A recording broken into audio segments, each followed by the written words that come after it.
and then ultimately, offed herself because she killed herself. And then I'm like, are we supposed to feel something like? Are we supposed to feel like empathy? Are we supposed to feel sorry that she killed herself? Like, what are we? What was the what are we supposed to be feeling? Because I don't have all the background history about what was going on with this prisoner that she, Well, let me see here. Here we go. See? And I was about to say, well, what's going on? No, the whole thing in a nutshell is this. Okay, first of all, their last name was White, but they was not related. And they were having an affair while the guy who was locked up for life for murder. Okay? So apparently she, Miss White, the correctional officer, stated that she was taking him for an appointment, which was a lie. It was fornicating. Okay? Prior to that, they said that she had sold her house and not exactly what it was worth, but she kind of sold it immediately because they said they probably used that money for the getaway money. Okay? Don't you think sometimes things is not always what they seem though? Like, media got a way of twisting stuff up to kind of like, this was that. I don't think they twisted this one around. So you think this was like the whole Bonnie and Clyde kind of thing? Well, it's not necessarily Bonnie and Clyde, She was definitely Bonnie, but he wasn't Clyde. But anyway, the whole thing in a nutshell is that while they were on the run, somehow or another, she had a self-inflicted gunshot wound. At the time, nobody knew where it was self-inflicted. Apparently, it had to be in the head somewhere because she died. But no, I don't really feel sorry for her. Was self-inflicted. But that's the thing. Nobody do know because he did that. But how do you not see? This is more information. Now you wasn't even there, but now he's the shooter. I was thinking that though. Like, you thought he was the shooter?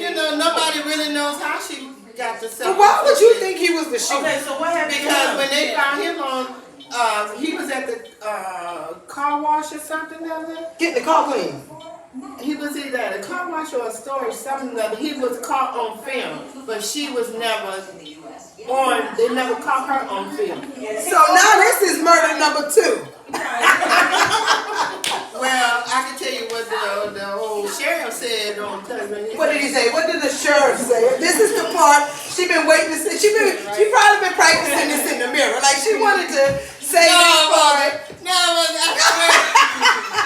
I didn't. I didn't practice it, but this is that Alabama man. He's an Alabama sheriff. And he had that southern tang. He had never said that line again. What he said? He ain't never said that line again. That's what that is. We caught him. They called him. We got a criminal off in the streets, and he had never said that line again. Oh, that's what he said. Yeah, that's exactly what he said. I was like, well, okay. Well, I mean, I don't know. Here we go. And then, they never knew exactly where the lady was as far as nobody knew what her condition was initially, okay? They knew she was in the hospital, but they didn't know initially from what.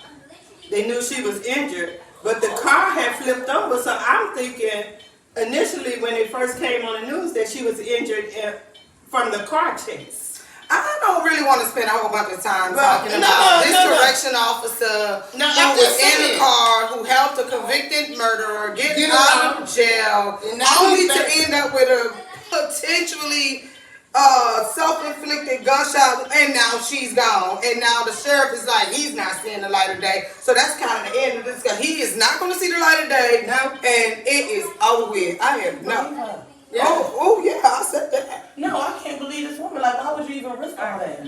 But let me tell you something, honey. It be like that sometimes. Yeah, it does. So coming from a former correctional officer, I never did nothing like that, but it's easy to get caught up because these is men. Yeah, I say this, when we go in there, we don't have no access to nobody else. You do build a rapport / relationships, but you gotta still mentally keep it as your part of my paycheck. But as women, you know, sometimes we get soft, et Yeah, cetera, et very cetera. Some of them, they stories, do look good. If I'm being honest, I'm not gonna sit here and say, you know, yeah. Well, hey, this is the she and- shack. We don't do nothing but honesty and transparency. You know, so it's believable that she got caught up. You know, And I think that could happen to any one woman. Honestly, like you think about not it. only women, the men get caught up yeah, too. too. In that world of correctional. Yes. I mean, when I was working as a nurse in the correctional system, I know quite a few correctional officers that were having affairs on both ends. Okay, male and female. All right, because you got to think about it. They in jail, what they have to do all day, but think about how they can get next to you. You know. I'm sure that's not all they thinking about in there, but I'm sure that is a thought.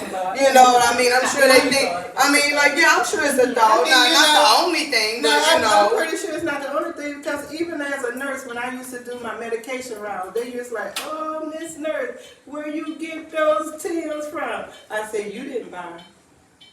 Okay. Well, see, that was your stance. I just actually But you have have to, you know, you have to cut, you know, like they always tell us, do not fraternize with them. Well, fraternizing doesn't necessarily. Okay, fraternizing don't mean you don't have to be nice to them. Like I had a young lady that I was working with just last night, who shared a similar experience with me. And she's a med aide in a correctional system in Maryland, and she was giving me some information when we was at work last night, and she was basically saying how, you know, when she goes to work, she said, I get called beautiful every day. Like, I'm not being called beautiful outside of work on a daily basis. Right. But when I'm at work, I'm being told that how, you know, beautiful I am. And just think about it. If you're not having somebody that's pouring some positivity into you and lifting you up and saying things like you're beautiful or I appreciate you or job well done, because oftentimes we don't hear that. We don't experience it in our day-to-day lives, and then you go somewhere and somebody does.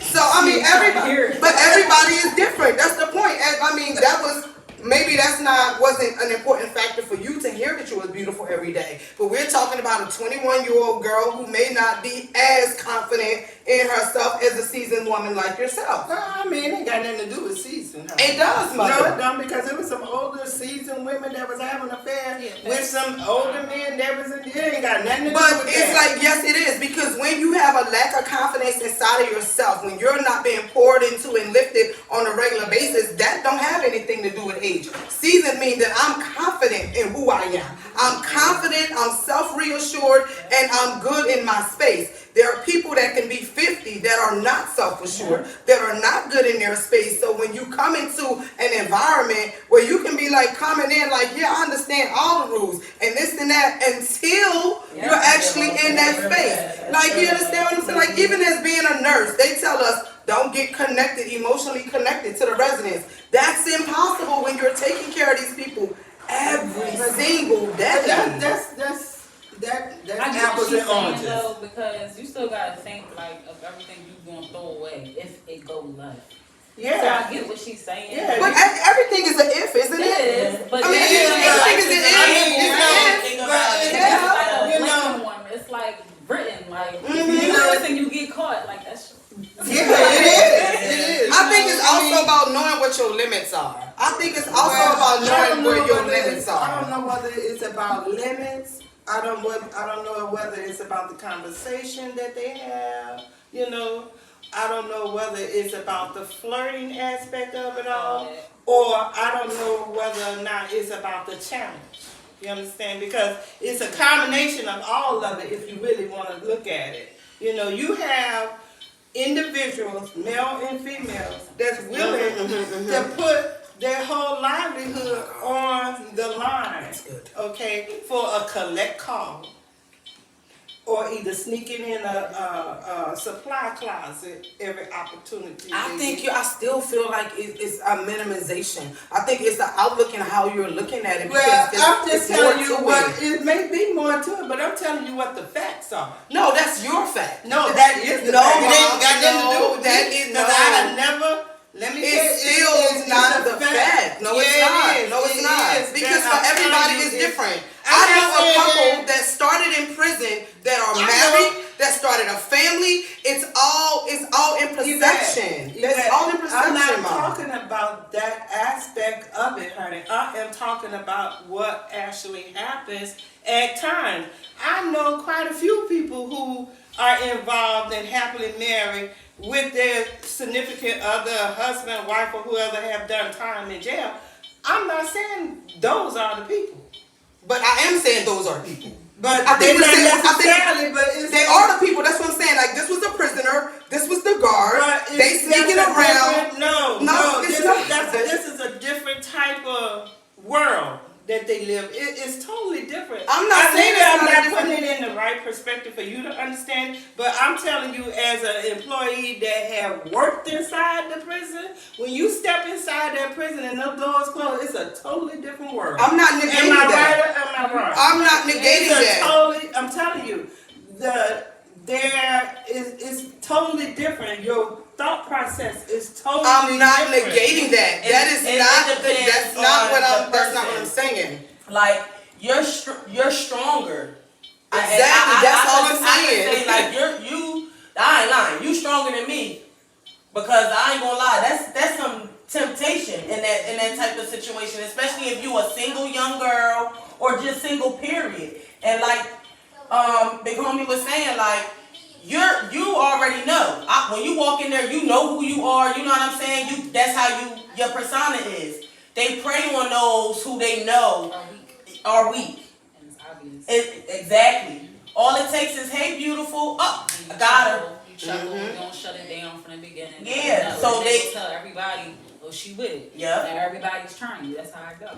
It definitely depends on you. Yeah. I have had people write me letters offering me $20,000 a month to bring this in. But at the beginning of the letter, oh, you're a breath of fresh air. I love talking to you. The smooth talk. And at the end, P.S. If you want to make a couple $20,000. Absolutely. Now, that's one way you handle it. You either leave it at that and you good, you're okay with it. Unfortunately, I have had people, 21-year-olds that was taking a bus, and then a month later they got a 2021. There you go.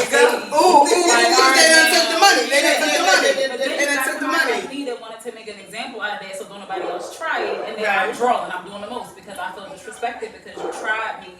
You don't know me, but you still try me. So I guess it depends. Like I said, if you nip it in the bud, you won't have that issue. But if you don't, then if you entertain it, then they keep going and going and going and going. And next thing you know, you are. Do that joint. Do that joint. Now you want Bonnie and Clyde Runaway. You done helped your dude get out of jail who convicted of murder. Now you all on the news like, oh shit. You know what I mean? Yeah. Absolutely. So thank everybody for tuning in. Y'all kind of like caught us right in the middle of a discussion. And we was just talking about some things that was like going on in the news. I'm sure everybody have heard about it. So honestly, we just kind of was having our own little chit chat about it, like our own little opinions. And for nothing else, I think we get to the biggest discussion of it all is about being self-assured and having confidence. And how do we get there? How do we get to a place where we feel confident in who we are as women, or who we are as people, who we are as mothers? Just celebrating Mother's Day. Some people, and I sat back throughout this holiday season and I really thought a lot about those that are not mothers that's been struggling with their own fertility issues, those that have lost their mothers, or those that are not mothers yet and not sure how to come into themselves as far as motherhood or becoming a parent is concerned. It brings me back. It just continuously bring me back to where do we have to be with ourselves to be able to be the best version of us, to give like the outpouring of what it takes to be a mother. And like sometimes people don't want to like really address the fact that mothers don't really want to be moms sometimes. You know what I mean? Like it's exhausting at times, and society have you in a way where it's like you have to. Like, you're not, it's like if you say, oh my God, I'm tired of these kids. I have a girlfriend of mine that often reports, you know what I'm talking about, said, I am sick of these punk ass kids, honey. They is getting on my nerves. I need a break. I need a vacation. And it's like, people frown on it, but honestly, that's a part of self-care. Yes. So that you can be the best version of who you're going to be. I hate the saying, real moms don't need breaks. But real moms do need breaks. Yes, we're the ones who need the most breaks. Yeah, because when I was raising, when my kids were small, or younger, I used to take several different vacations throughout the year. I would take one by myself or with my girlfriends. Then I would take one with my kids and my family. Okay? The one that I take by myself or with my girlfriends is the one that I would take so I can breathe. Okay? Regroup. You don't want to hear the telephone call. You don't want nobody calling your name. That kind of thing. You know, you just need to step back to regenerate yourself. You know, because every household is different. You know what I mean? But by the same token, when I came back into it, I said, okay, well, I done took my vacation, so now I need to find out what my kids want to do for their vacation as a family. I made sure that I always took my kids somewhere. I mean, they done been to every amusement park between here and Timbuktu because that's where they wanted to go. And I was okay with that.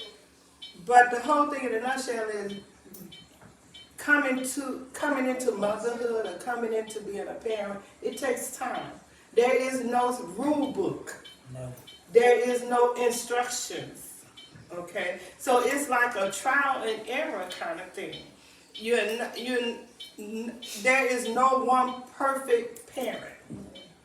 I don't think there's anything like, I mean, I don't know. I never proclaimed to be a perfect parent, period. I became a mom when I was 16 years old. But I often hear older people say there's no instructions to parenthood, but I disagree with that. I disagree that there's no instructions to parenthood because the foundation is laid before us. And you get a choice. Like when you see your mother or your father or your grandmother, but some people don't have that foundation. Everybody doesn't have the same foundation. I understand that, but at the end of the day, there's still, even though that you say not an instruction manual, but you get an opportunity to know whether what kind of parent you want to be versus what kind of parent you don't want to be. Even if it's your own parent, that you see things that your own parent that you didn't have as a child or that you felt that was lacking, that I'm not going to do that as a mom, or I'm not going to do that as a father. So I believe that there are ways that we know, what we want. It doesn't always pan out to be the way we want it to be. But I do disagree that there's no map laid for you to be a mom. Well, I mean, you can go, you can ask, you can, like with me personally, I can say that when I started to have kids, I wanted to be a mother. Okay? I wanted to have, maybe it was for a selfish reason, okay, but I don't proclaim it to be selfish today. But I wanted to be a mother when I had my first child. That's something that I wanted. Okay? Do you want kids? Everybody, I mean, I just want to know. And then 26. I wanted to have a child. When I got pregnant, I thought that was the best thing since sliced bread. You do? I do, but I know that my relationship with my parents is one of the reasons why I don't. You know, but and then too, I'm still, even because of my relationship with my parents, I'm just now experiencing like true self-love and like speaking up for myself and doing what I want to do, what makes me happy, what I don't like, what I do like. Because I'm just now figuring that out, I'm just now figuring out the best kind of partner too. So I ain't never really been in a rush because my partners throughout the years haven't been to me good enough to even have that time for so long. So now what would make you pick a partner that now you looking like, I I shouldn't have picked you? Like, do you think it was because you was in a certain stage, like you was in a certain stage of your life? Like maybe when you was like, you know, maybe there was like a compensation of an era or something that you were experiencing that this person was the okay person for now. I posted something today on Instagram. I saw it and I shared it. I'm gonna read it real quick. And I think it explains it perfectly because if I try to explain it, it might go all over the place. While she looking at I just want to remind everybody that we are on YouTube, Conversations with a Queen from the She Shack. You can find us on Facebook. You can find us on Instagram. And we really appreciate you guys for tuning in. Share it if you like it. And subscribe. It costs you nothing to just share it and to subscribe. It's absolutely a wonderful experience to just be able to have some chat and conversation and empowerment. We talk about everything in the She Shack. We love hard. Sometimes we agree, sometimes we disagree. But what we always do collaboratively, we come together with one goal in mind, and that goal is to share love and to provide support. And while we talking about that, listen, I have an alarm on my phone. It goes off every night at 7:30. That reminds me it was time to eat, and we'll talk about that at some point throughout our live. But again, I just want to thank everybody for coming in. And this is my honorary daughter, by the way. This is Bree, my honorary daughter. This is big homie Kashaya, Miss Foy. She travels every week. She's only missed one, and to come in and sit in the She Shack, this is our therapy. This is what we do. We talk about just about everything here. And tonight we was just discussing, you know, just some things that's going on in the world and how we perceive it and how when we look at it, like, wow, it's so many different perspectives. From a younger person perspective to a seasoned perspective. Stop calling me seasoned. Well, I'm not going to call you old because, I mean, we all know you only 35. There you go, baby. So, you know, from a 35 plus 35-year-old perspective, and then, you know, like and like when you're coming into that older adulthood, like as myself, I'm not ashamed to say how old I am. I'm 46 years old, and I'm proud of every single year of my 46. Well, she told me I had to get to be older than 35 because she's 46. I am proud of my 46. I am proud of my gray hairs. I am proud of what I have accomplished. Every streak of this gray that's in my hair. And I ain't hiding behind. Only as old as I feel, okay? I don't feel what I am, okay? I live how I feel. Okay, now we didn't say how old I feel. It's how old I am. Because how old I feel, honey, me and this 21-year-old body is serious. But I'm just saying. I mean, but honestly, like, I think we hit a key point when we was talking about self-love. That was the biggest thing that we hit on because it's confusing. People think self-love is selfish. Some people think, oh, she's being selfish. She's going over here, like, this is my weekly massage, or high maintenance is the other word. You know, gotta have the hair done, gotta have the nails done, gotta have this and that. But it's really not about the gotta have. It's about the decompression of. It's about, like, you know what, today, I'm going to do something for me. And it's honestly, you have to make time to love you. I heard the biggest thing, Dr. Jones sat in with us last week, and I asked her, I said, if you had any form of advice that you would give us, what would it be? She said, you gotta like you. We hear a lot about you gotta love you, but you really gotta like yourself. You ever love somebody but you couldn't stand them? That's what I'm saying. Like, you really have to like you, and that really made so much sense. Like, I had to think about, do I like me? I know I've been so focused on loving, you know, because self-love, like you said, I had to learn how to love me. I didn't know what I like. I knew how to give love. I knew to how to spread love in a multitude because I'm a giver and I love to give. But I didn't know how to receive love, and I didn't know how to perceive love. So that's why I'm like, not for anything else, saying, hey, I got a voice now. for longer than others. It took me a little while. That's why I'm like, hey, yes, I'm beautiful, I'm this, I'm that. Like, no, not like conceited, but more or less like self-confident. Like, it took me a while to get this confidence. You know what I mean? So I just think that, like, some of the ideas, I heard a lot of people say things about, like, you have to put your family first.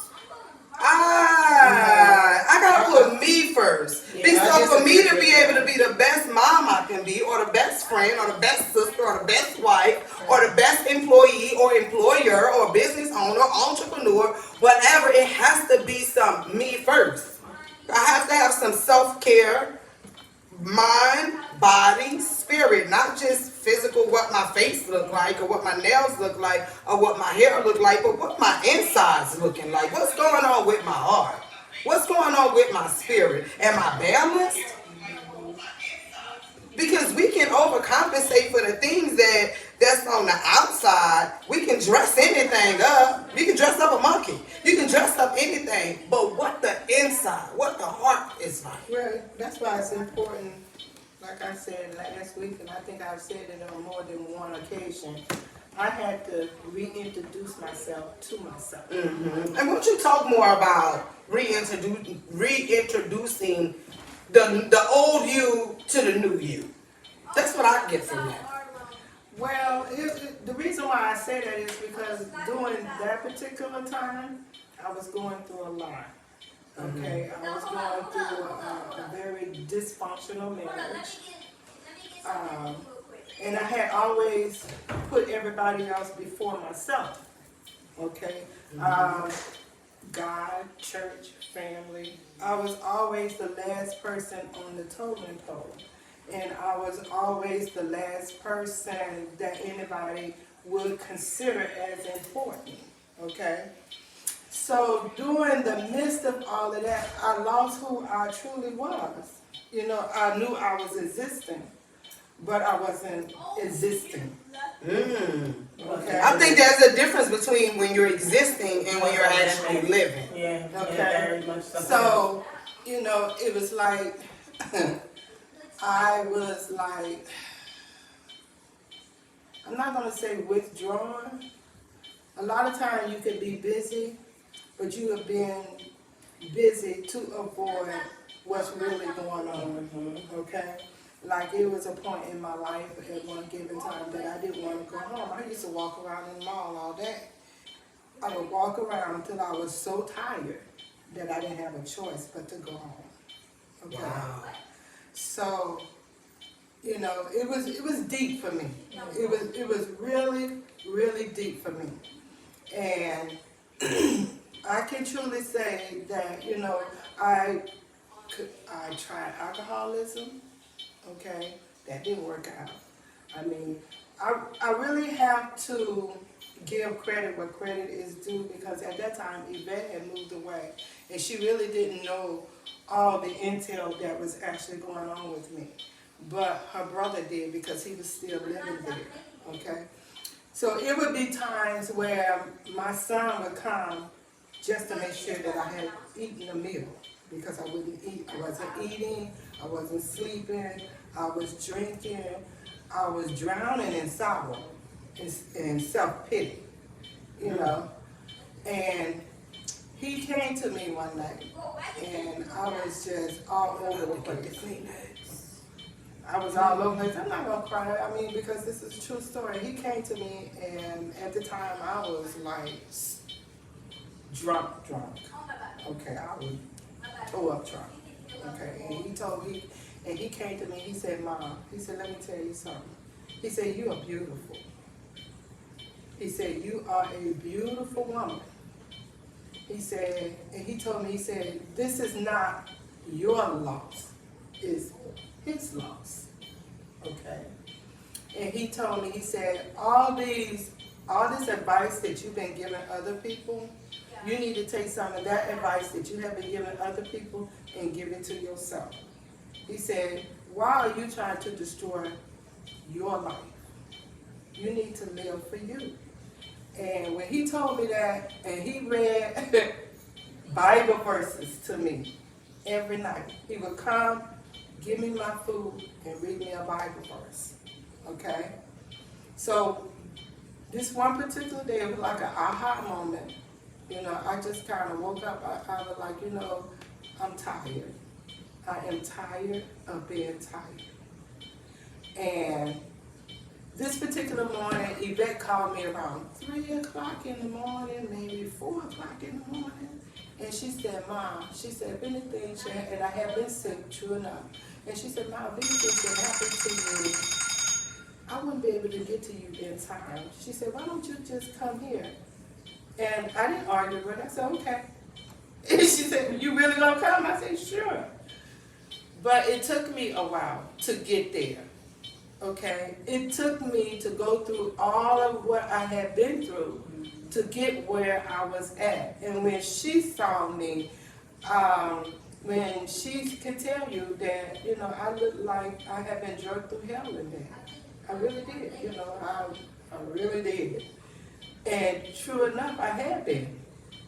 But I had to reintroduce myself to myself. And when I say that, it's because I used to ask people, am I a good person?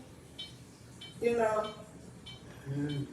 You know, am I that bad of a person? It was like I needed confirmation for something that I already knew. You know, I knew that I was a good person, okay? And I knew I gave my all, all right? But within myself, I kept on saying, well, it had to be something else that I could have done. And my aunt told me one time, before she died, she said, you know, baby, sometimes you create your own monsters. At that time, I didn't understand what she was telling me, okay? And after... We're going to hold that right there because I would love to know what the ladies perceive as that. When it's that you create your own monsters. Well, I'm a living witness of that with my children. Well, mine... They spoil rotten and... I don't know. See, with me, I got 2 different sets. You know, my first set is 22, 19, 15. Then I got 10, 8, and 5. Them last 3. Them last 3, honey. Telling them no.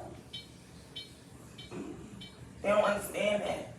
I'm breaking that now because I realized the monsters that I was creating. Right. I don't want to create children who have attitudes of entitlement that feel like people owe them something, because don't nobody owe you shit. Right.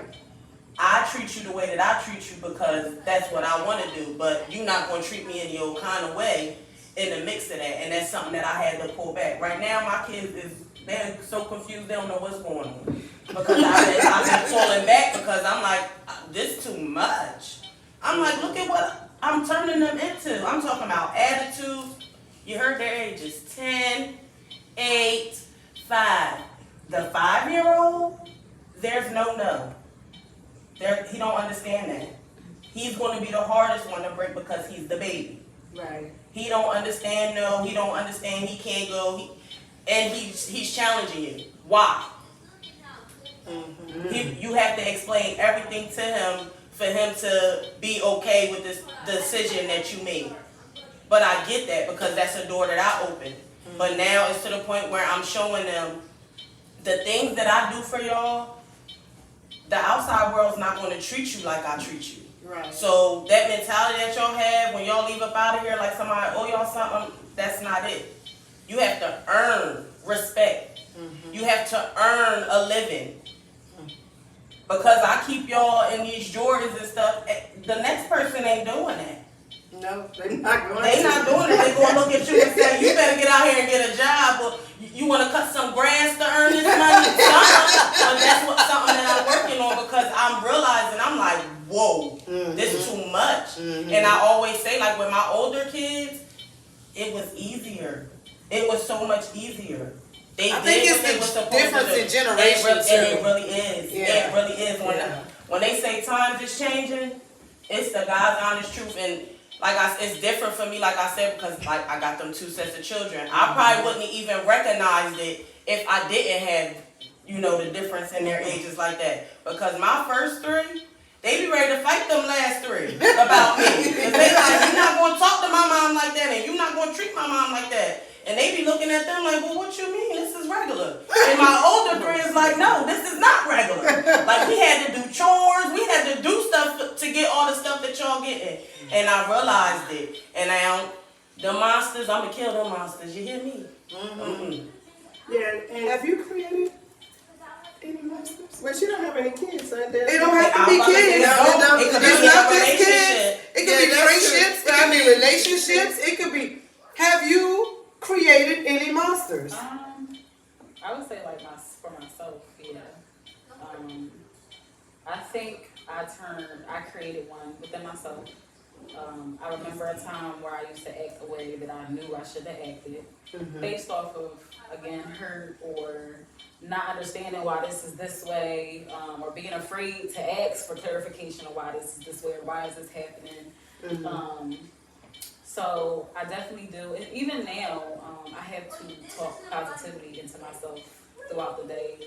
Our brain, we think so many thoughts at one time, we really just don't realize it. And a lot of times we create our own fears, a lot of things, because we're not speaking positivity into ourselves mentally every day. Just driving over here, because I have anxiety real bad. So driving over here, I'm like, I'm not gonna be shy. This is family. I'm talking to myself, open up, because I've always been like real nonchalant, real shy.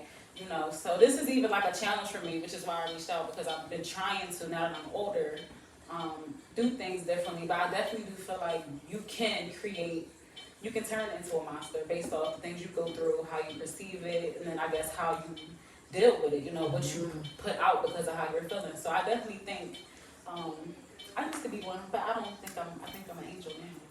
well, that's one. I'm sorry. I had to disagree with this angel part. Now, no. I'm going to say that you've always had a very sweet disposition about yourself. Because I've literally watched you grow up, and but I also remember a time where you were lost and you were not very unsure of who you were.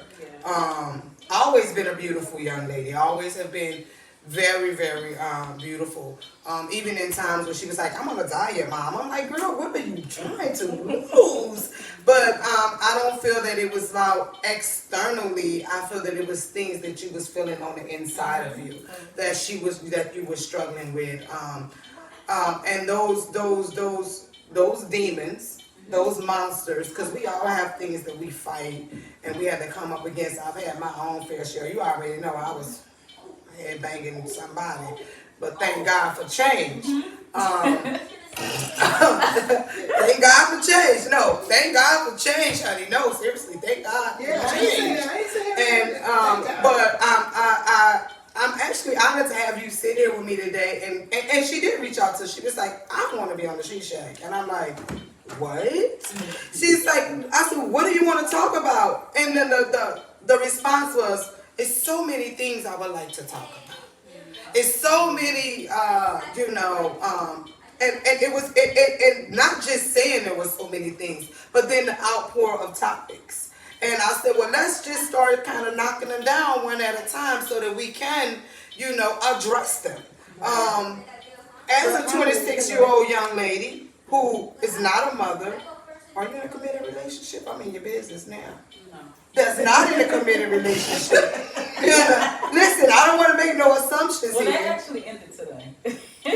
Well, was in a committed relationship. As time go on, you're 26 years old and you're still trying to figure it out, and I can respect that. Because at the age that I am now, I'm still trying to figure it out, and I haven't quite figured it out yet. But they keep on telling me I better not bring no Mr. home. We're not even going to address this Mr. topic. That's what we're not going to do. But no, just for real on the we is not going to bring on the Mr. I understand what you're saying there.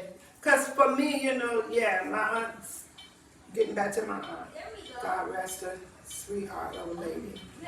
Yes, I did create my own monster, I did. I created my own monster. Not only that, I was angry. Yo, hi. Y'all high? Y'all From the liquor. Yes, indeed. Y'all know. You over here sweating, carrying on. She carrying on a scandal. That's what my kids and my sister would say. You carrying on a scandal. But I was angry on top of everything else. I was so angry. Yeah. And then I had to figure out who was I angry with. You know, because I had to talk to myself in the mirror one day, you know, like I was in therapy. I had been in therapy. I'm not ashamed to say I was in therapy because therapy did me good, all right? So I had to have a conversation with myself one day. I was in the mirror and I was like, you know what? You're out here being angry, blood pressure all out of whack, and everybody else is going on and living their life. So who are you truly hurting? You're not hurting the person, you're hurting yourself. So you need to really think about what you're doing. You know, you're putting yourself in a position where you're going to be in the graveyard early and they're still going to be doing the same thing that they are doing. So you need to back up, reevaluate things, find out what it is that you want for yourself. What are your goals and your desires? And that is what you need to put before you. Speak positivity into your own life. And when you start speaking it into your own life, then it's going to pour out of you. And everybody is going to see the change within you. And then you start to attract.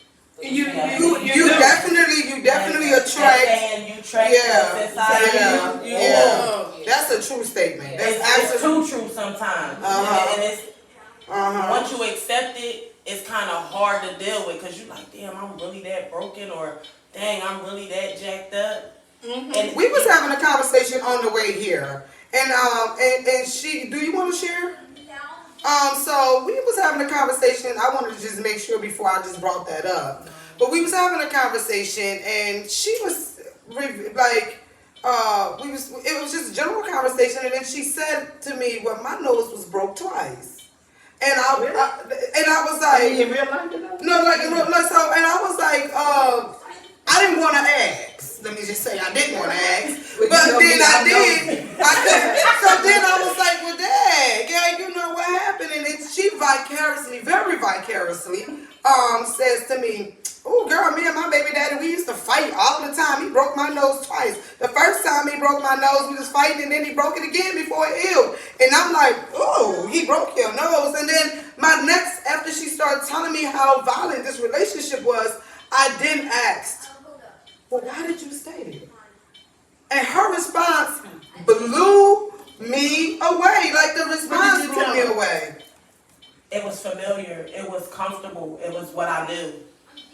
That's the same thing. You remember that other conversation that we had some time back? It is all in what you are willing to accept. And she was willing to accept. And I was young. And I'm like, look, we done had these 2 kids. Something gotta give. Oh, she was married. Right. Married, like, and young. Like, in an abusive relationship, 2 young kids. And I'm like, why didn't you leave? And she's like saying to me, I was used to it. This is like, I didn't want to have to start over. Like, I was trying to give my kids a family. I was, all of these things that she was saying. And I'm like, wow. You know how you have those moments when you realize, like, how blessed you are? That was, like, one of those moments for me. Because I'm like, yeah, I mean, we done went hard in the paint, but... And that's another thing. I might have would have been the person to crack you before, mental awareness. Mental awareness. And it's so funny because since this month has started, like, I've noticed that I've been being triggered a lot. And it's funny because I'm actually looking into starting therapy, but I'm still kind of like, because my whole thing is, I don't want to be medicated. You don't have to be medicated. Listen, I know that, but I also know how the therapy realm go because I've been there and I've done that. So I'm kind of like iffy about that. And I'm also kind of scared to really share my thoughts because I feel like if I was to really express what's in my brain, they won't lock me away. I don't know. Because it's not that, you know, like necessarily I'm going to act on it, but I have this thing like, because I know I'm a good person and I know I give 100% in any situation I'm in, when I'm getting less than that, and then a person I feel like is playing on my intelligence or something, it sends me into a rage. I want to end your life. Like, that's just it. I just feel like you shouldn't be here no more. Like, why would you do something like that to me? Like, I gave you everything. She said, damn. Like, I gave you everything of me, and I accepted you.